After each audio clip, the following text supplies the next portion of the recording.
Coffee is for leaders.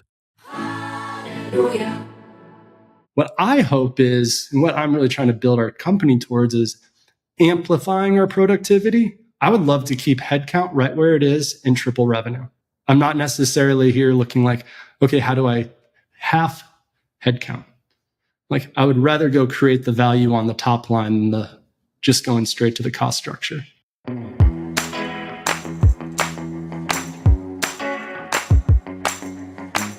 Blake, thank you so much for coming on the show. Means a lot to have you. You're the founder and CEO of Aceable.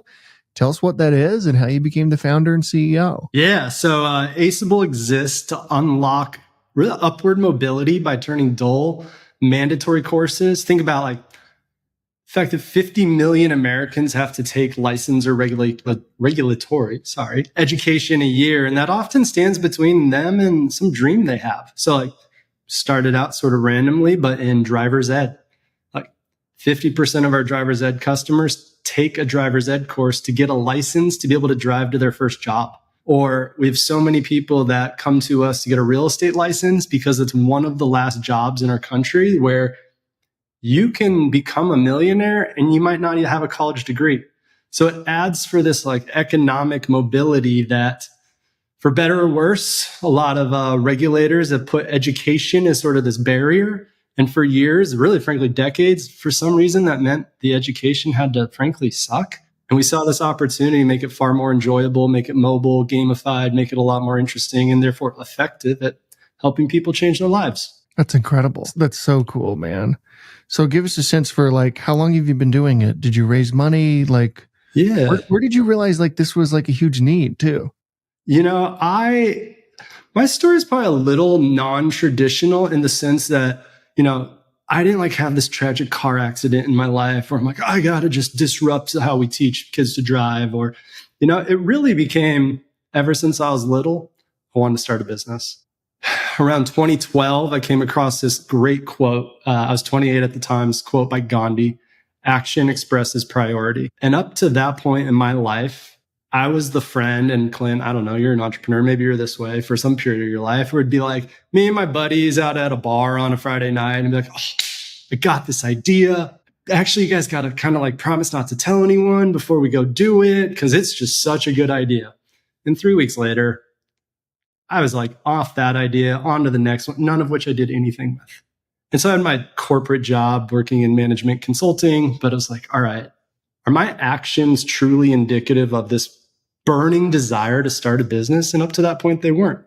So in 2012, I flipped a switch, said, all right, I'm going to spend every waking moment that I control trying to start a business. And I went through so many god-awful ideas, eventually stumbling across this idea of mobile regulated education, things people had to learn, great user experience. But it took from 2012, 2014 is when we launched our first product. So our first product under what we do today. There is other launches that were poor, you know, so 2014 is really when it launched. Since then, we've raised about $115 million. We'll break $100 million in revenue this year. We are profitable.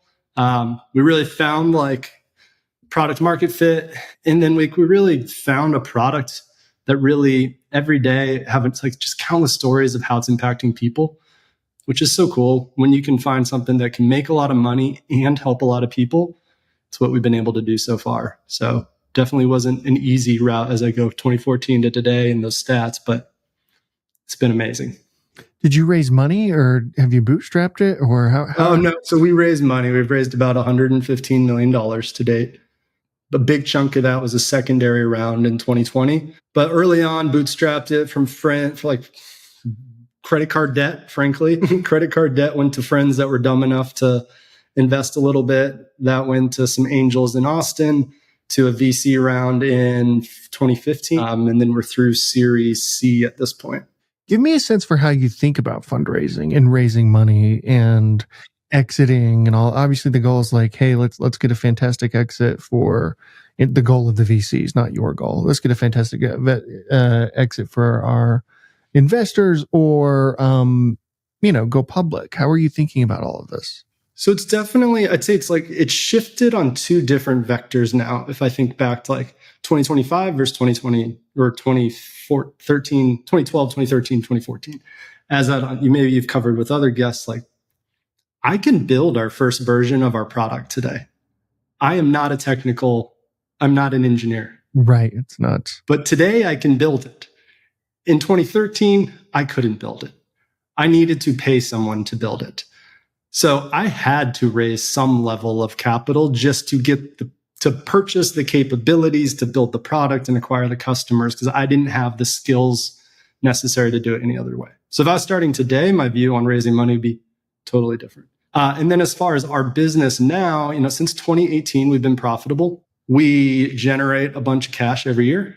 Like we don't need outside markets or outside investors to give us more cash to achieve our growth ambitions. So like we're in a good spot. Now, there's the public market. And frankly, I don't know if we're growing fast enough nor have the need for that much capital at one time. Like I think we can go on from here on out growing a really successful business, chasing our ambitions without an influx of, 8-9 figures of capital, because we have a really capital efficient business. I don't know if that answers your question. No, yeah, of course. So give me a sense for how AI is changing everything and how it's changing your business and how you're implementing it now. Yeah, it's fascinating. We're breaking across every department of our team. I've gone deep in the last really 6 to 9 months to say our product at the end of the day is text, images, video, voiceover, interactive games, which again are just text for the most part, some images. It's like generative AI is getting better and better at doing those things. Now, it's not as simple as going into ChatGPT and saying give me an insurance licensing course, which is our latest vertical. It's far more complex than that. But the possibilities of speeding up content creation with still having humans in the loop, big opportunity there. On the marketing side, how do we create the assets necessary to go to market faster in a more intelligent way? Engineering, I've been a vibe coding engineer now. It's pretty fun, but Claude Code is mind blowing, absolutely mind blowing. So if it can, what it can unlock with someone that's not technical, if you are technical and you harness it, are you a 10x engineer all of a sudden?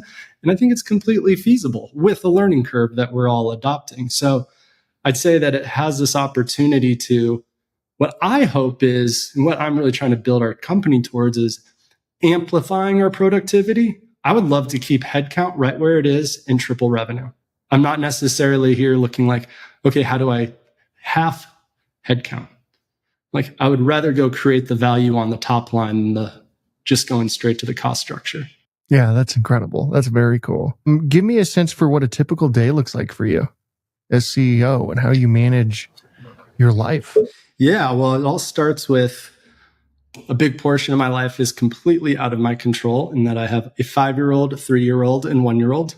And when they beckon, I'm there. So thankfully in the mornings, my wife is able to spend with them if they're getting up super early. So I'll try to work out around 6 a.m. Then from there, it's quickly start to get ready for camps in the summer, school during the year, get them fed, get them out the door to school, sometimes drop them off. Sometimes my wife does that, then it's work till, and this has changed a lot in the last 5.5 years.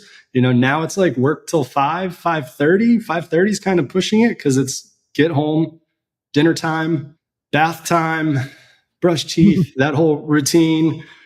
Every other night, my wife and I trade which one of us is going to help them fall asleep because they still need us there to fall asleep. Mm-hmm. So then it's pretty much 8 p.m. and it's back to what I call the night shift of doing whatever I can from 8 to 11 to push forward whatever my most important things were to get done for that day that are not done at that point. Try to get 7-ish hours of sleep, back at it the next day. That's incredible, man. Give me a sense for how you've maintained culture within the company. Are you an all remote team, hybrid, all in person? Give us a sense for that and how you've thought about the culture of the company particularly as you've scaled over the past decade. So today we are mostly hybrid. We still have probably the largest contingent in Austin where we're based. We have a few satellite offices that we've picked up through some acquisitions that we've done. And then culture, I go back to 2014. We were just starting out. There's 12 of us, a good mentor of mine. He's like, hey, it seems like your culture is really good. And I'm like, I'm just trying to make a product, man. Like, I'm trying to stop burning money and make a little money and raise our next round. But I appreciate you saying that. He's like, yeah, but the thing is, if you don't codify your culture, it might not stay good. And if we're just leaving it to chance, you might look up one day and realize you don't like your company. He's like, I really suggest you take some time to write down what you want in your culture. So we did an exercise at that point around our values, established them. That was it might have been 2015 by the time we finished that. And then they've been in place since. And so, those influence hiring decisions, firing decisions. Everybody goes through a values onboarding training that I teach. And, it really shows up in who gets promoted, who gets rewarded, who might lose opportunities. It shows up kind of like that Gandhi quote that I mentioned, through action. And, I think there's a thread that runs with it, and happy to talk about any of the 7 values, but I'd just sum it up as kind, caring, and really ambitious people. And I think it's done a lot for us. That's incredible, man. Yeah, that's very cool. What do you read? Give me a sense for what you read and what reading recommendations you would have for our community here. It's interesting. I was talking to somebody about this yesterday. Now that I'm legit addicted to vibe coding, I've been reading a lot less. Because cool. I'm brushing my teeth and prompting Claude Code on the next thing I need it to do. So my consumption of content has really become in the car, and then it tends to be audio. So there's some podcasts that I love in addition to yours, if that helps, if that's part of the answer. And then I can hit on some of my favorite books that have been transformative for me. But I'd say from a podcast perspective, one that by Claire Vo, she used to be Austinite. Now I think she's in the Bay Area, but How I AI. It's great because it's super tactical, literal screen shares. This is what you do. This isn't philosophical. This isn't, it's just here's some real tips that you can go do today to drive more efficiency and productivity in whatever your job is. So that one's been huge. The Founders podcast, I'm a big sucker for, the entrepreneurial stories of those that have come before. David Senra's Out of His Mind, which he talks about all the time. So high energy. So that one's super cool. On the book front, there's a couple that have been helpful for me. I was recommended this book called Relentless Solution Focus. And it's by this guy named Jason Selk, who actually does performance coaching. And after I read it, I started working with him. But it attacks this problem that a lot of us have of, as a problem emerges, obsessing on the problem, or as the negative emotion emerges, you can start to spiral around the negative emotion. And how do you really kind of let yourself do that for 60 seconds and then flip to, all right, what's the next action I can take to go make this better? So that one's been super helpful, which is probably one that's not talked a whole lot about. Then some classics, High Output Management, Andy Grove, never gets old. Can definitely put you to sleep if you're reading it in bed late at night, but so many nuggets. And then I think the last one I'll say is just right now, I think it's super, super helpful is The Goal, the book, The Goal, sort of the allegory about supply chain and how you think about constraints in a process. And I think with AI right now, we're at this point where if you really understand the constraints in your business to creating value and you attack those, you can unlock some really powerful growth. Yeah. I haven't even heard of that one. I'm going to have to check that one out. That's cool.